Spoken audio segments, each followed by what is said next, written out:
Friend just texted, is it okay to go kayaking today? You know, it should be a pretty good day for it, actually, here in much of our area. There is some fog out there this morning. This is a great view, by the way, from Metropolis, looking right over top of town, and it looks like some fog settling in as you get closer and closer to the river there, and you can't see the bridges in the distance this morning. We have seen temperatures overnight dip back into the lower 60s. Believe it or not, that's actually about 10 degrees warmer than we were just a couple of mornings ago. So we have been steadily seeing temperatures rise through much of this week. 60 currently in Cape, 61 at this hour in Carbondale, Harrisburg reporting 60, Paducah at 62, Union City, Tennessee right now at 63 degrees. Starting to warm up over the next couple of afternoons as well. Today we're going to get pretty close to 90 degrees this afternoon and staying at least in the upper 80s for most of us tomorrow. We're also going to start seeing some of that humidity bounce back up quite a bit, especially as we make our way into Friday night and into Saturday. At least through the next couple of days, the chances of rain remain pretty small. A pop-up shower or two this afternoon,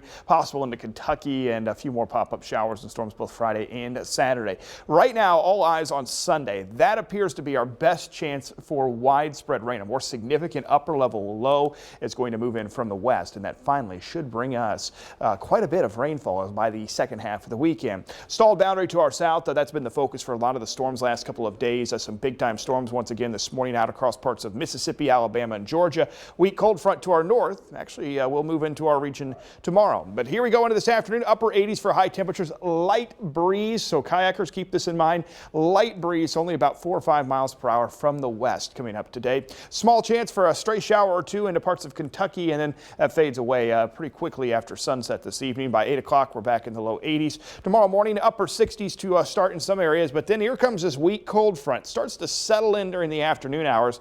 Means quite a range in temperatures for parts of southeastern Illinois. May only be in the lower 80s tomorrow. Meanwhile, on the other side of that cold front, southeast Missouri and Kentucky might be in the low 90s, and there are chances for a couple isolated storms in parts of southeast Missouri and Kentucky on the other side of that cold front. As far as storm chances today, well, there they are, mainly remaining well to our west and our southwest. A lot of storms expected out across parts of the plains. Once again today, a level 4 moderate risk on a scale of 1 to 5 out across parts of Oklahoma. That risk level, a level 2 to our south. So once again, storm chances tomorrow, mainly staying south and west of our area. And the same thing in here on Saturday. A lot more storms to our west and a lot more storms to our south. Now, as we move into Sunday, here's what we're talking about. Severe storm outlook does right now keep parts of our area in a low risk. I think we will likely see at least a few strong storms in here on Sunday, and a pretty good chance for widespread rain as well. Some of that rain could be pretty heavy as we make our way into Sunday and possibly even lingering into Monday. But the next few days, there's the storm track. Memphis, Tennessee on the northern side of that, all the way back down to, say, Birmingham, Alabama, places like the panhandle of Florida. But around here, next 5 days, rainfall forecast does put some heavier rain into our region. Some areas possibly more than an inch, and some areas actually could pick up more than 2 inches as we make our way into the second half of the weekend, first part of next week. Unfortunately, it does fall in here on Father's Day, so maybe Dad was trying to head out to the golf course. Could be fairly wet on Sunday. More storms possible on Monday, and then things start to dry out middle of next week. As rain moves out, temperatures bounce back into the upper 80s by Tuesday and Wednesday. You know, the rain's kind of welcome at this point. It is, All absolutely. right. Well, straight ahead, we're going to take a look.